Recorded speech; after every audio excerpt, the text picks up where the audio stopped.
আসো তুমি কিছুক্ষণ রইতে দাঁড়াও, যেহেতু তুমি প্রেগনেন্ট তোমার ভিটামিন ডি এর একটু দরকার আছে। এখন দুপুরে 1টা বাজে, এই ঠাডা পড়া রোদের মধ্যে ভিটামিন ডি দিব তোর কোন বাপে? আর কিছুদিন পরে আমাদের সোনামণি এই দুনিয়াতে আইব। এই দিনটার জন্য আমরা দুইজন কত অপেক্ষা করছি।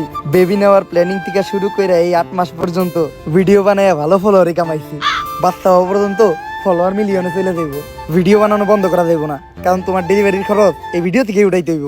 চলো একটা ভিডিও বানাইলাই। গেস, সামনে আমার বউয়ের ডেলিভারি, এখন ডাক্তার দেখাইতে হইব, কিন্তু ডাক্তার দেখানোর টিয়া আমার কাছে নাই।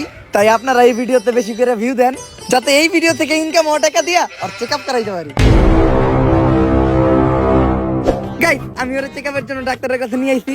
ডাক্তার ওরে দেখে বললো যে ওরে এখনই ওটিতে নিয়ে যাইতে হবে ডেলিভারি করানোর জন্য। তো আপনারা সবাই ওর জন্য দোয়া করবেন, আর এই ভিডিওতে আপনারা সবাই বেশি বেশি ভিউ দিবেন, কারণ বাচ্চা হওয়ার পর বাচ্চার সব খরচ এই ভিডিও থেকে উঠাইতে হইব।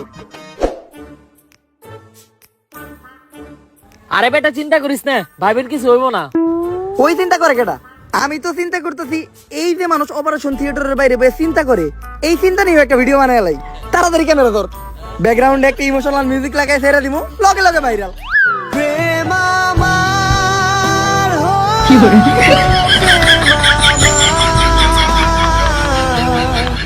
গাইস, অবশেষে আমাদের একটা ছেলে বাবু হইছে। তো আপনারা সবাই বেশি বেশি কমেন্ট করেন যে ওর কি নাম রাখা যায়। যার নামটা সবচেয়ে বেশি পছন্দ হইব আমরা তার নামটাই রাখবো। এই আমি না তোমারে বলছিলাম আমাদের ছেলে হইলে আমি নিজে ওর নাম রাখবো?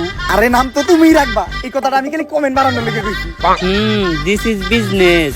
আরে ভাই, আপনারা যে ছোট বাচ্চাটা নিয়ে ভিডিও করতেছেন, মানুষের নজর বইলেও কিছু আছে। নাটকির পো ভিডিও না করলে তোর ফিসের টিয়া দিমু কোন থেকে? আমার লগে এমন জ্ঞান হইলো, আমার এই ছোট বাচ্চাটা জ্ঞান আমার জয়রা গেল। তুই ক্যামেরা ধর, এই কান্দার একটা ভিডিও নে, ভিডিওটা চাললেই ভাইরাল হইব। ভালো করে নে, যাতে চেহারাটা ভালোভাবে দেখা যায়। তুই ভিডিও করছ নাকি? তাড়াতাড়ি ভিডিও কর, কয়েকটা অ্যাঙ্গেল থেকে ভিডিও নিবি, তাও আবার স্লো মোশনে, সুন্দর করে এডিট করে ছাইড়া দিমু, সেই ভাইরাল হইব। আর তুই মুখ দিয়ে একটা ইমোশনাল ব্যাকগ্রাউন্ড মিউজিক দিবি, কারণ অরিজিনাল মিউজিক লাগালে তো কপিরাইট পড়বো। সাজিয়ে গুজিয়ে দে মোরে সজনী তোরা, সাজিয়ে গুজিয়ে দে মোরে। আর এটা দেওয়ার পরে কন্টেন্ট ক্রিয়েটরদের প্রতি আমার ঘৃণা জন্মাই গেল।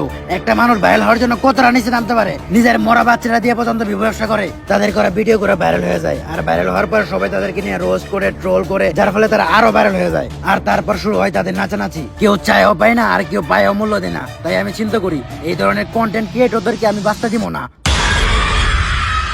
আর ঠিক করি ভিডিও যারা করে তাদের সবার থেকে এক এক করে প্রতিশোধ নিব। এই জন্য কেউ ভিডিও বানাইলে আমি তারে মাইরা লাই। চঞ্চলা, প্রত্যেকটা কন্টেন্ট ক্রিয়েটরের যে ভিউর জন্য এত নিচে নামে এমন কিছু না, সব জায়গায় ভালো খারাপ আছে। তুমি একটা খারাপের জন্য সবাই দোষারোপ করতে পারো না। তুমি অন্যদের দিকে তাকাও, আমাদের বাংলাদেশের কন্টেন্ট ক্রিয়েটররা নানান দুর্যোগে মানুষের পাশে দাঁড়ায়, দুর্যোগ শেষে মানুষের ভাঙা ঘর করতেও সাহায্য করে, অনেকের চিকিৎসা করায়, অনেক এনজিও মাদ্রাসা এতিমখানায় টাকা দিয়া তাদের একটা সুন্দর জীবনযাপন করতে সাহায্য করে। তাই তুমি সবাই এক পাল্লায় মাপতে পারবা না। সবসময় এটা লক্ষ্য রাখবা, দরকার পড়লে যে অপরাধী সে একটু কম শাস্তি পাক, কিন্তু কখনো যেন একটা নিরপরাধ মানুষ শাস্তি না পায়। আমি আমার ভুল বুঝতে পারছি, আমি যাদেরকে আটকে রাখছি সবাইকে মুক্ত করে দিব, কিন্তু আমি আমার এই অবস্থা থেকে মুক্তি চাই। তুমি আমার মুক্তির ব্যবস্থা করো। এই নাও বুইরা উজার মন্ত্র পড়া মুদ, এটা খাওয়ার সাথে সাথেই তুমি মুক্ত হয়ে যাইবা।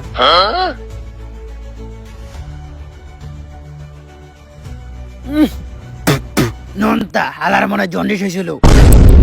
আব্বা আব্বা আব্বা আব্বা উঠেন আব্বা। কিরে, আমি এখনো বাইসা আছি? হ্যাঁ আব্বা, কারণ শয়তান এত তাড়াতাড়ি মরে না।